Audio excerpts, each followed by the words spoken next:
In Venezuela, the re-elected President Nicolás Maduro denounced that 83% of the alleged reports published by the far right are false, affirming that it is a strategy to stage a coup against the state.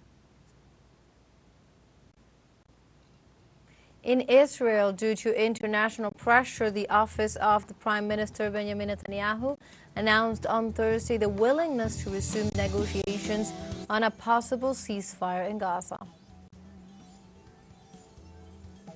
And in Russia, several localities of the province of Lipetsk have been under attack by Ukrainian drones on Friday morning.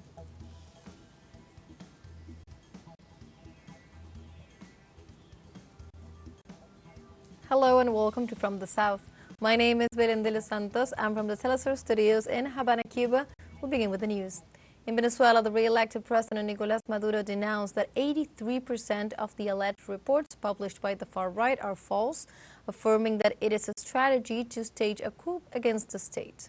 From the Miraflores Palace, the president stated that after a thorough analysis by experts who reviewed the webpage created by Edmundo González, it was concluded that most of the alleged minutes are actually false documents. The head of state also announced that he signed a document proposed by the National Telecommunication Commission of Venezuela to suspend the social network X for 10 days on the grounds that it is inciting a cybernetic coup led by the United States. Edmundo, traidor a la patria, sacó una página web. Edmundo, traitor to the homeland, launched a website, and the groups of experts and specialists who reviewed the so-called minutes that are not minutes have determined that 83% of what was published are false documents.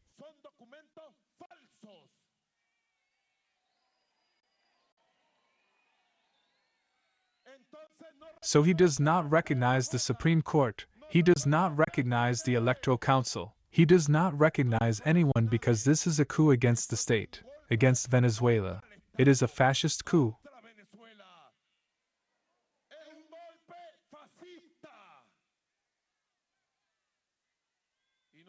And we have to denounce it, face it, and solidify the popular victory against the fascist coup that is being attempted in Venezuela.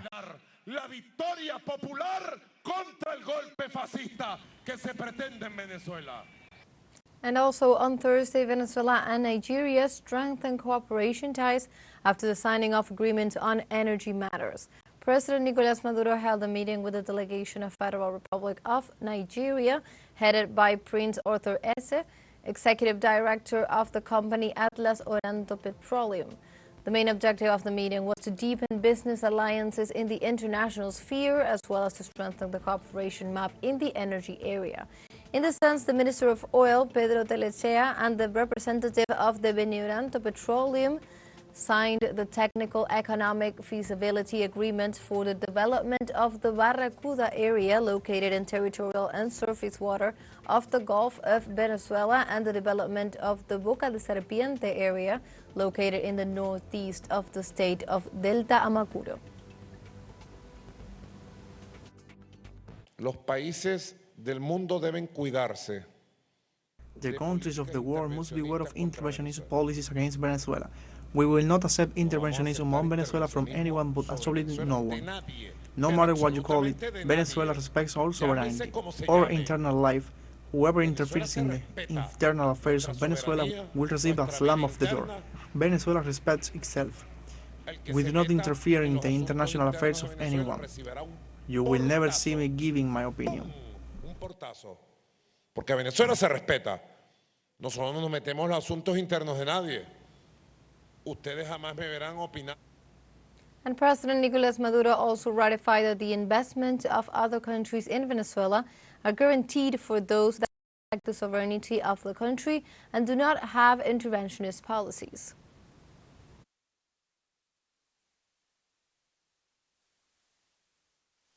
Investors from the United States are welcome.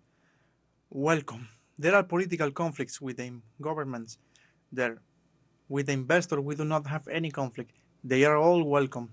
Yes, Venezuela has its priorities.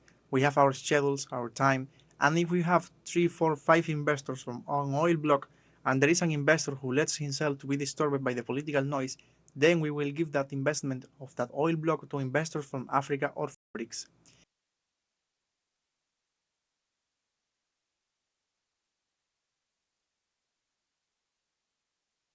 If someone lets himself be disturbed by the political noise and the conspiracy in a gas block, then gas block Minister Telechea do me the favor and give it to Africa, to the BRICS, to Asia, and to investors of the world who do not come to put conditions to Venezuela.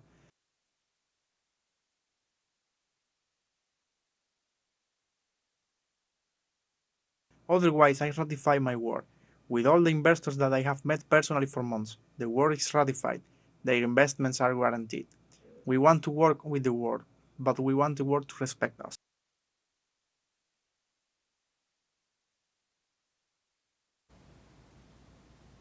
And for his part, the Prince of Nigeria, Arthur Ise, expressed his support for the government of Venezuela and expressed his gratitude for the opportunity to invest in the country.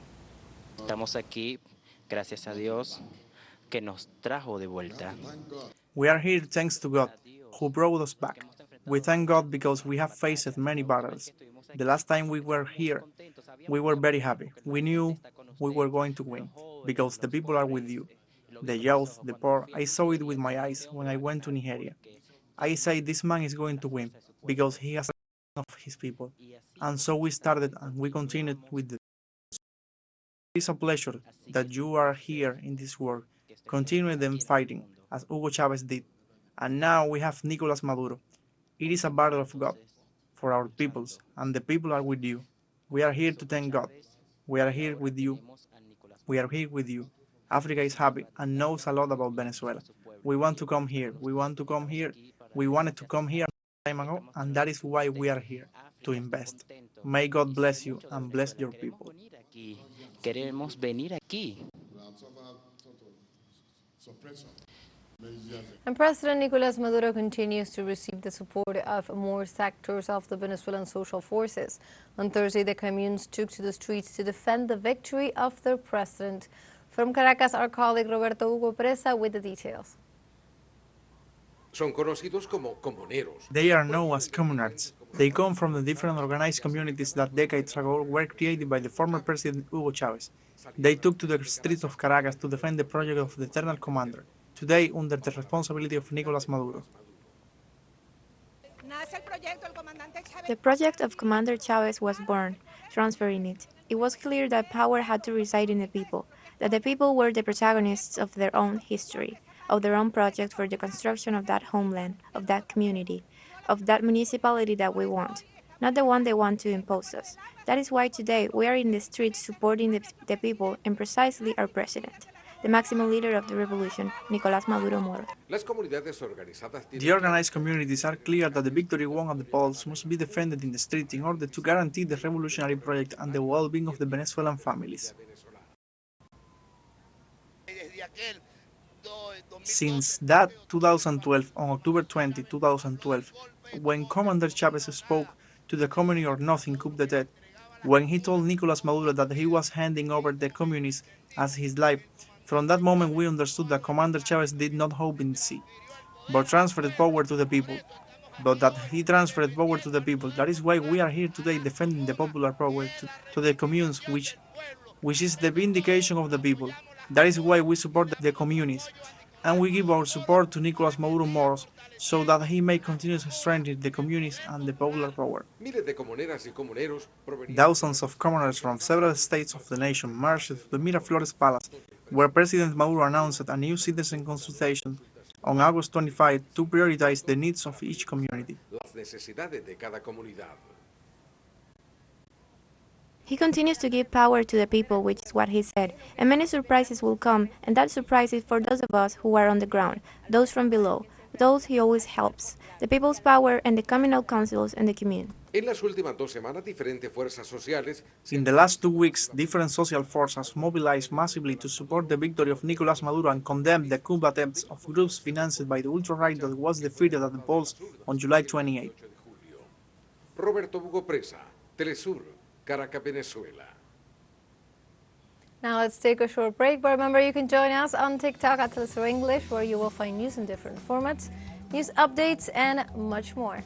We'll be right back. Stay with us.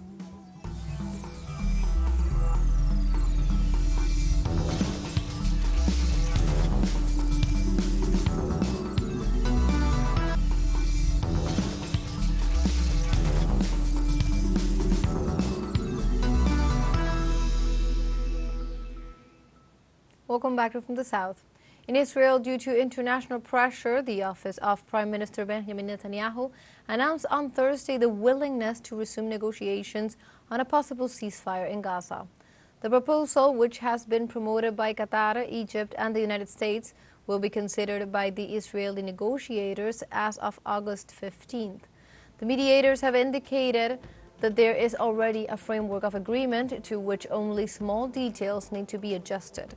They ratified that there is no time to lose and that none of the parties has any excuse to continue delaying it. After 10 months, this round of negotiations is taking place in a context of growing tension following the assassination by Israel of Hamas leader Ismail Haniyeh.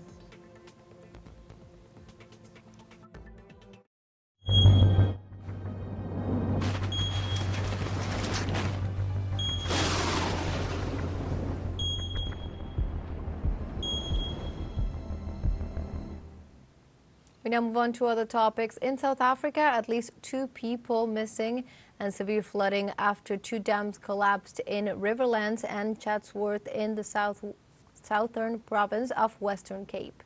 According to authorities, 2 check dams over the Riverlands Dam in the Swartland Municipal District, Cape Town, collapsed in the early hours of this morning, with the risk of a 3rd dam collapsing with the enormous volume of water flowing into the dam. According to the Meteorological Service of South Africa, the environmental conditions in the province could become more complicated with the entrance of a cold front in the next few days, which will increase the volume of water accumulated on the ground. And also in the United States, tropical storm Debby continues its advance, leaving at least 6 people dead in Florida and Georgia. This time, the tropical storm advances through the state of South Carolina after making landfall today for the 2nd time.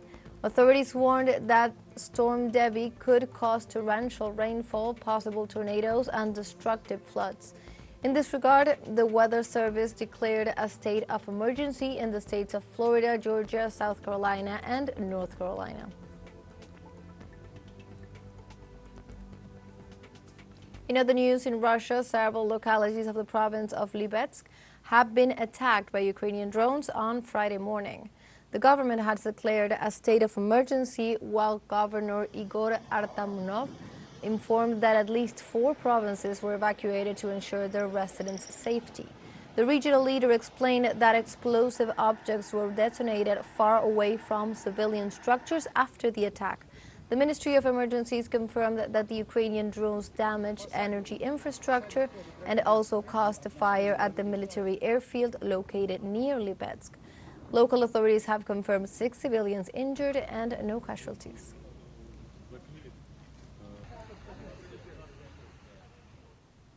The Russian government called the attack by the Ukrainian armed forces in the Kursk region a large-scale provocation.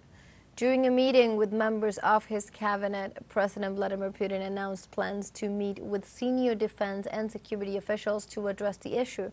He also called to pay attention to the region, including ongoing security monitoring, to get an update on the situation. All in the wake of intense Ukrainian attacks on the civilian population, which left innocent people dead, wounded, and also destroyed infrastructure.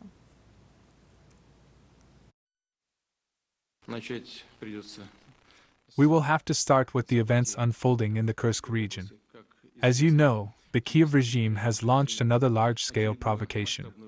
It is firing indiscriminately with different types of weapons, including rockets at civilian buildings, residential houses, and ambulances. We have a second short break coming up, but before we invite you to visit our YouTube channel at teleSUR English. There you will be able to re-watch our interviews, top stories, special broadcastings, and more. Hit the subscribe button and activate the notification bell to stay up to date on the world's most recent events. Final short break, don't go away.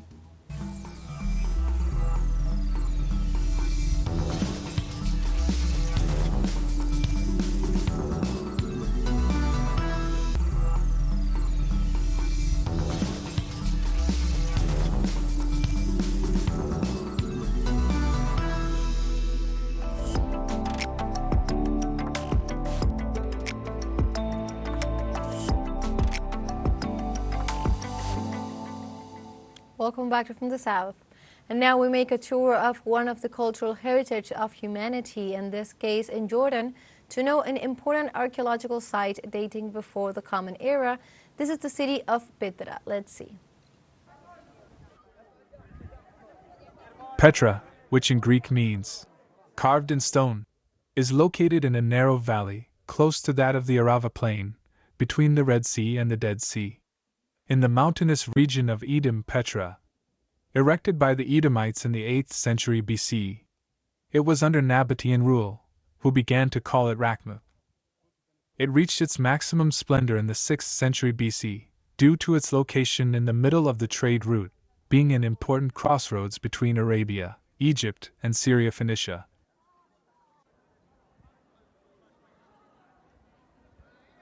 But due to the change of the commercial routes and several earthquakes made that excavated in stone, from the 6th century of the Common Era, its inhabitants abandoned the enclave, and it fell into oblivion, until it was found again in the 19th century by the Swiss explorer Johann Ludwig Burckhardt.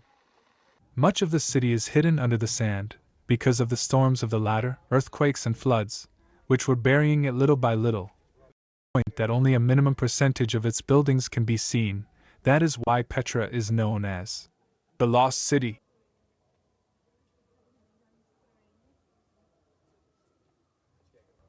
The city of Petra was not built in stone but excavated and sculpted in the rock.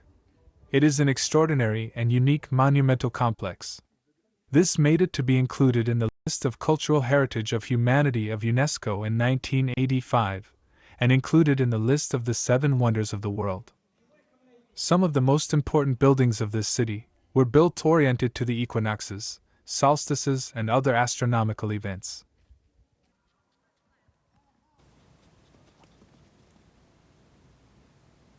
And the National Institute of Anthropology and History of Mexico is holding its 35th edition of the International Anthropology Book Fair. On this occasion, the thematic axes are cultural heritage and sustainability.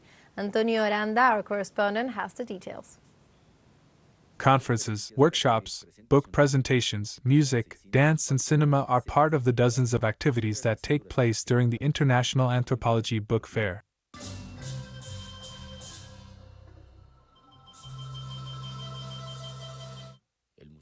The National Museum of Anthropology is the site of this meeting that has as special guests the state of Quintana Roo and Belize. Toda la gente busca cosas de México, el libro de segunda mano en buen estado. All the people are looking for things about Mexico.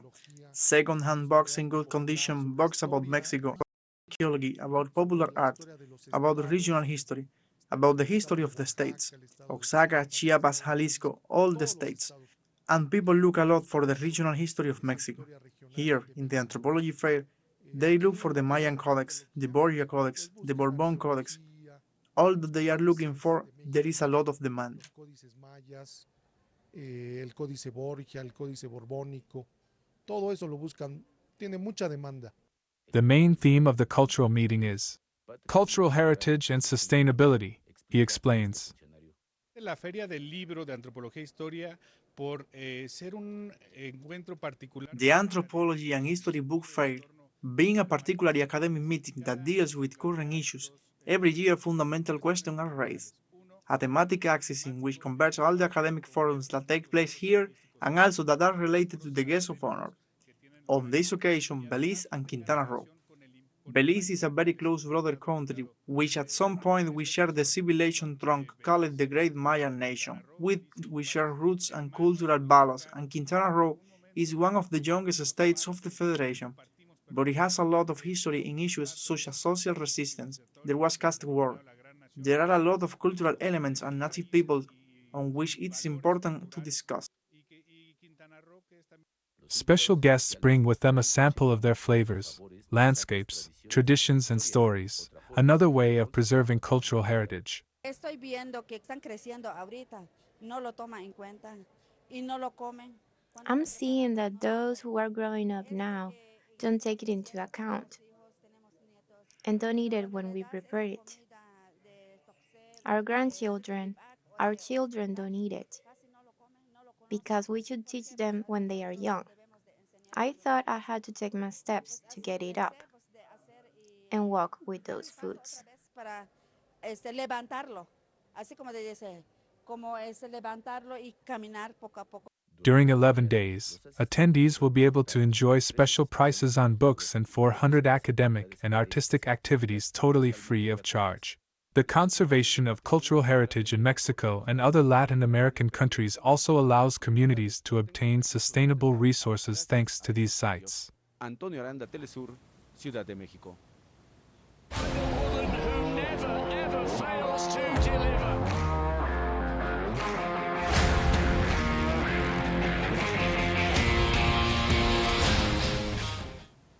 We go now to sports. Ecuador celebrated a new Olympic medal achieved by Lucia Yepes in women's wrestling, writing a new page in the history of the discipline. 23-year-old Lucia Yepes, known as La Tigra, won the silver medal at the Olympics in Paris, a historic medal for Ecuador, the first in the discipline of wrestling at 53 kilograms. I am very happy because the triumph is mine. I am in Olympic silver. I celebrated with all my people in the audience, and we are going forward. I am very happy, and I already believe that I am an Olympic medalist. Last night I was like, I am not, and it really cost me a lot. I cried a lot and I suffered a lot. In the last bout, Lucia left all her effort in the wrestling area against the Japanese. Although she did not obtain the required score, she won the silver medal, a maximum award to the journey and overcoming of the athlete.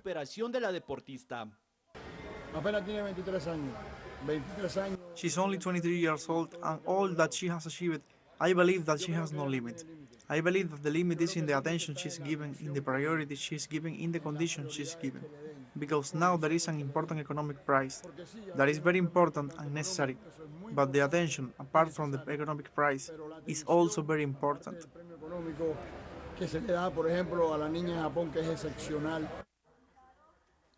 With this triumph, Ecuador wins its third Olympic medal in Paris, a victory that is tirelessly celebrated by his family. In his second Olympic Games, it is something that she always wanted to achieve. It is not easy to win a silver medal in the Olympic Games, and she did it, and I feel very proud of my daughter who got where she did. Lucia not only defeated opponents throughout her short sports career, she also fought and overcame economic difficulties. Now, she achieved an Olympic victory, fulfilled her dream, and thanks to this, she will fulfill her mother's dream.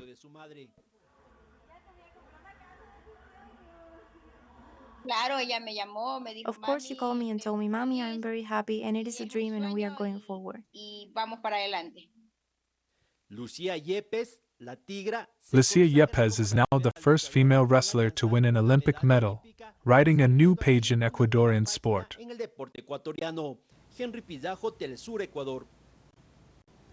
And like this, we have come to the end of this news brief. You can find these and many other stories on our website at telesurenglish.net. And also join us on social media. We are on Facebook, X, Instagram, Telegram, and also on TikTok. For TeleSUR English, my name is Belén de los Santos. Thank you for watching.